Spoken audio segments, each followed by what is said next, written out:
सभी दोस्तों को नमस्कार। मैं आरपी दिवास तेजस एजुकेशन हब में स्वागत है। आज मैं आपके लिए लेके आया हूँ डेली करंट अफेयर्स में 9 नवंबर 2023 के महत्वपूर्ण करंट अफेयर्स।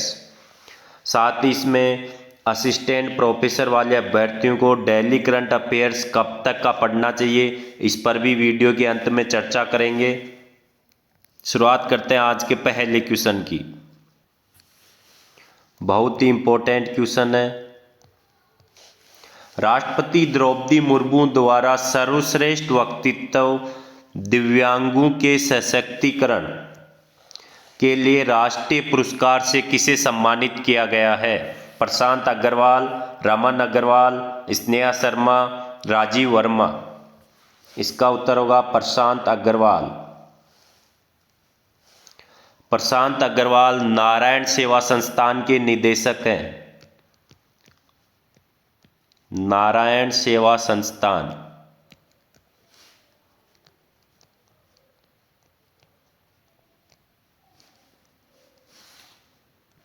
ये संस्थान दिव्यांगों के लिए बहुत प्रकार के कार्य करती है। अगर आप भी संस्था से जुड़ना चाहते हैं तो नारायण सेवा संस्थान सर्च कीजिएगा। एक बहुत ही अच्छी और सामाजिक पुण्य से जुड़ी हुई संस्था है। एक और बेहतरीन वेरी इंपॉर्टेंट क्वेश्चन। एनएसएसओ के श्रमबल सर्वेक्षण के अनुसार जुलाई से सितंबर 2023 तिमाही में बेरोजगारी दर में राजस्थान का कौन सा स्थान है? पहला, तीसरा, दूसरा, चतुर्थ। देखिए, इसमें जुलाई से सितंबर तिमाही का पूछा गया है। इसमें पहला स्थान है हिमाचल प्रदेश का,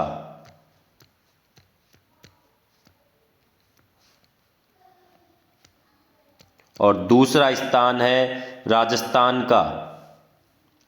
याद कर लीजिए, बहुत ही अच्छा क्वेश्चन है। राजस्थान में बेरोजगारी की दर है 30.2%। ये भी याद रखिए।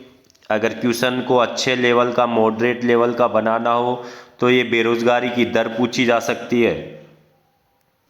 नेक्स्ट क्वेश्चन और गजब का क्वेश्चन। ये क्वेश्चन सूजत से लिया गया है। राजस्थान की 16वीं विधानसभा में 40 वर्ष से कम आयु के कितने विधानसभा सदस्य होंगे? 40 वर्ष से कम। 24, 28, 32, 33।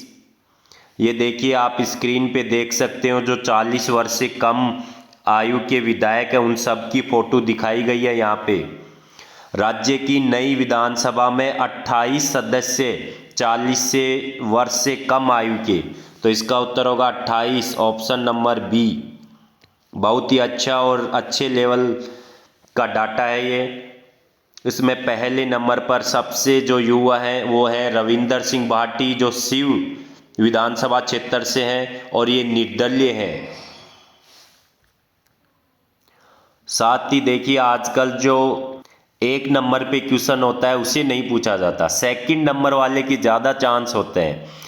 तो सबसे युवा रविंदर सिंह भाटी और दूसरे नंबर पे हैं Anshuman Singh Bhati.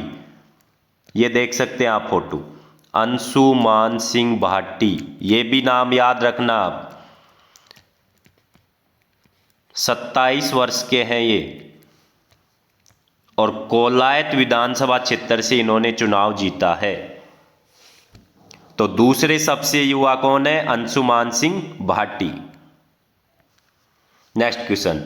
Universal mentors association की ओर से director of the year award 2023 से किसे सम्मानित किया गया है? नरेंद्र रावत, मोहन फौजी, गणेश व्यास, राहुल जितेंद्र वर्मन। नरेंद्र रावत इसका उत्तर होगा, ऑप्शन नंबर ए नरेंद्र रावत। रावत एजुकेशन ग्रुप के डायरेक्टर हैं। रावत एजुकेशन ग्रुप के डायरेक्टर हैं नरेंद्र रावत, जिन्हें director of the year award दिया गया है। एक और गजब का क्वेश्चन। राजस्थान विधानसभा आम चुनाव 2023 में वोट प्रतिशत प्राप्ति के हिसाब से राजस्थान की तीसरी पार्टी कौन सी है? कांग्रेस, बीजेपी, राष्ट्रीय लोकतांत्रिक पार्टी, बसपा। देखिए, वोट प्रतिशत प्राप्ति के हिसाब से पूछा गया है तो वोट प्रतिशत में फर्स्ट नंबर पर है बीजेपी, जिसने 41.69% वोट प्राप्त किए हैं। दूसरे नंबर पर है कांग्रेस, जिसने 39.53% वोट प्राप्त किए हैं। अब देख लिया, अगर पिछले विधानसभा चुनाव की बात करें तो तीसरे नंबर पे बसपा थी, लेकिन बसपा अब पिछड़ चुकी है। अब तीसरे नंबर पे पार्टी आ गई है आरएलपी, जिसने 2.39% मत प्राप्त किए हैं। तो तीसरे नंबर की पार्टी बनी है बसपा को पछाड़कर राष्ट्रीय लोकतांत्रिक पार्टी। ऑप्शन नंबर सी बिल्कुल सही है। राजस्थान विधानसभा आम चुनाव 2023 में सीट प्राप्ति के लिहाज से राजस्थान की तीसरी पार्टी कौन सी है? एक और गजब का क्वेश्चन आपके सामने। भारत आदिवासी पार्टी, बीजेपी, राष्ट्रीय लोकतांत्रिक पार्टी, बसपा। देखिए, सीट प्राप्ति की बात की जाए तो भाजपा एक नंबर पे रही है, जिसने 115 सीट प्राप्त की हैं। कांग्रेस 2 नंबर पे रही है, जिसने 69 सीट प्राप्त की हैं।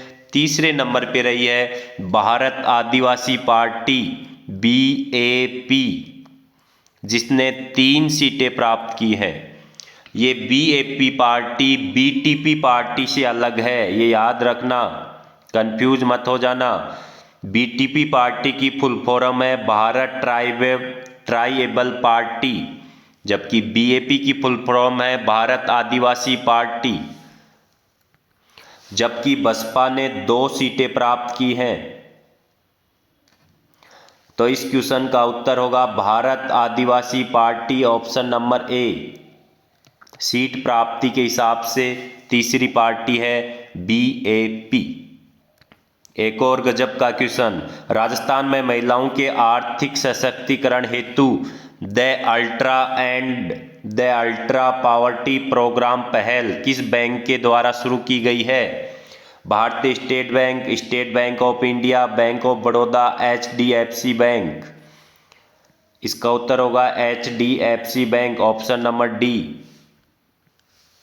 राजस्थान पर्यटन विभाग की ओर से रणकपुर जवाई बांध महोत्सव का आयोजन कहाँ किया जा रहा है? पाली, चित्तौड़, उदयपुर, राजसमंद। इसका उत्तर होगा पाली, ऑप्शन नंबर ए। यह आपने राजस्थान की कला और संस्कृति में बहुत अच्छे तरीके से पढ़ रखा होगा। एक और बेहतरीन क्वेश्चन। 16वीं विधानसभा 2023 में कितने विधायक पहली बार विधानसभा पहुंचेंगे? 40, 33, 16, 72। इसका उत्तर होगा 72, ऑप्शन नंबर डी। 72 विधायक पहली बार विधानसभा के अंदर पहुंचेंगे। इसे यह अंदाज़ा लगाया जा सकता है कि जो फ्रेश चेहरे होते हैं राजनीति में वो ज़्यादा चमकते हैं। एक और 5 स्टार क्वेश्चन। मुंबई में आयोजित अवार्ड नाइट में दादा साहेब फाल्के आइकॉन अवार्ड 2023 से किसे सम्मानित किया गया है? ऋषि जैन, रोहित कोठारी, मीनाक्षी माधुरी, मन्नू जैन। देखिए, राष्ट्रीय स्तर का अवार्ड है और फिल्मी दुनिया का बहुत ही शानदार अवार्ड ये दिया गया है रोहित कोठारी को। रोहित कोठारी उदयपुर के निवासी हैं। इन्हें यह अवार्ड युवा एंटरप्रेन्योर एवं एंटरटेनमेंट मीडिया जर्नलिस्ट के रूप में दिया गया है।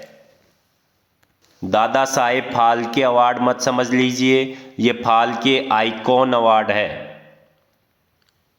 नेक्स्ट क्वेश्चन, हाल ही में राजस्थान राज्यपाल कलराज मिश्र को त्यागपत्र सौंपने वाले महाधिवक्ता हैं, जिन्होंने राज्यपाल को अपना त्यागपत्र सौंप दिया है। वैसे तो अभी जो सभी बोर्ड अध्यक्ष हैं वो इस्तीफा देने वाले हैं, क्योंकि जो आने वाली सरकार है वो अपने पसंदीदा व्यक्ति को बोर्ड या चेयरमैन का अध्यक्ष बनाएगी। यहाँ राजनीतिक बोर्डों की बात की जा रही है, ना कि संवैधानिक। मेवाराम जैन, महेंद्र सिंह सिंघवी, रमन सिंघवी, रविंदर भाटी। देखिए, राजस्थान के महाधिवक्ता थे महेंद्र सिंह सिंघवी, जिन्होंने अभी हाल ही में त्यागपत्र दे दिया है। Option number B. Mewaram Jain ने भी हाल ही में त्यागपत्र दिया है। ये थे गौ सेवा आयोग के अध्यक्ष।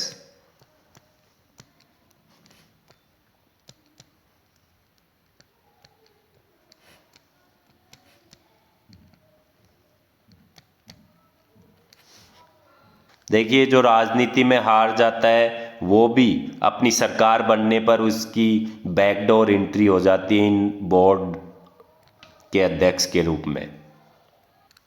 अब जैसा कि लास्ट में हमने बताया था कि असिस्टेंट प्रोफेसर वाले डेली करंट अफेयर्स कब तक का पढ़ें, उस पर चर्चा कर लेते हैं। देखिए, असिस्टेंट प्रोफेसर की 7 जनवरी को एग्जाम है, तो 15 दिसंबर के बाद आपके लिए जो डेली करंट अफेयर्स है 15 दिसंबर के बाद में आपको पढ़ने की ज़रूरत नहीं है। आपको फिर जो पुराना करंट अफेयर्स है उसी को रिवीजन करना है, क्योंकि 15 दिसंबर तक लगभग आपके पेपर बन चुके होंगे। क्योंकि पेपर तैयार होके पहले आरपीएससी जाता है, आरपीएससी की कमेटी द्वारा उसे सेलेक्ट किया जाता है, 2-3 पेपर बनाए जाते हैं, फिर उनमें से आरपीएससी अध्यक्ष द्वारा एक पेपर का सिलेक्शन किया जाता है, फिर वो पेपर प्रिंटिंग के लिए कहीं जाता है प्रेस में, और फिर वो छप के और पैकिंग होके दोबारा लौटता है आरपीएससी।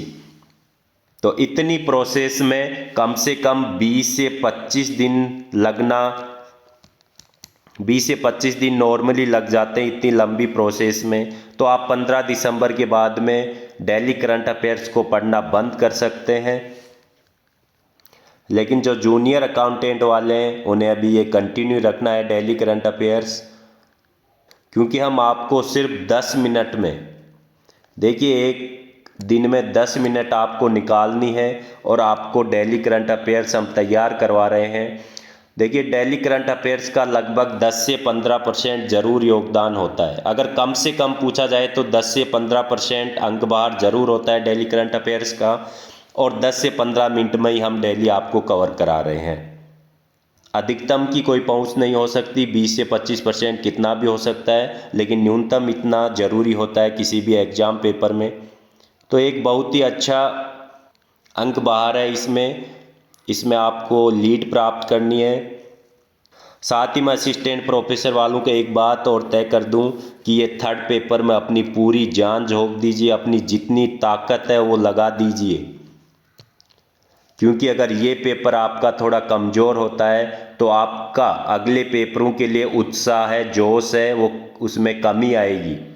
तो अगर आपका ये पेपर थर्ड पेपर बहुत ही अच्छा होता है, बहुत अच्छा, अच्छा नहीं बहुत अच्छा, तो मानिए अगले पेपरों के लिए आपका जो हौसला है, जोश है, वो कौन से 7वें आसमान पे होगा। और जब हौसला 7वें आसमान पर हो तो फर्स्ट और सेकंड पेपर की इतनी ताकत नहीं कि वो आपको हरा सके।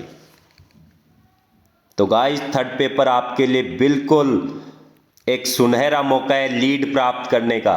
चुनाव में देखा होगा ना, जो उम्मीदवार फर्स्ट राउंड में लीड प्राप्त कर लेता है वो फिर हमेशा लीड में ही चलता हुआ जाता है। तो आपको भी फर्स्ट राउंड में लीड प्राप्त करनी है। अगर लीड प्राप्त करनी है तो अपनी पूरी ताकत लगा दीजिए। अगर आप इस पेपर में अच्छे नंबरों से लीड प्राप्त करते हैं तो उम्मीद है फाइनल सिलेक्शन आपका जरूर होगा। तो आपके समय की कदर करते हुए आज इतना ही। कल मिलते हैं फिर नए करंट अफेयर्स के साथ। अगर आपको अच्छा लगे तो लाइक और कमेंट ज़रूर कीजिएगा। धन्यवाद।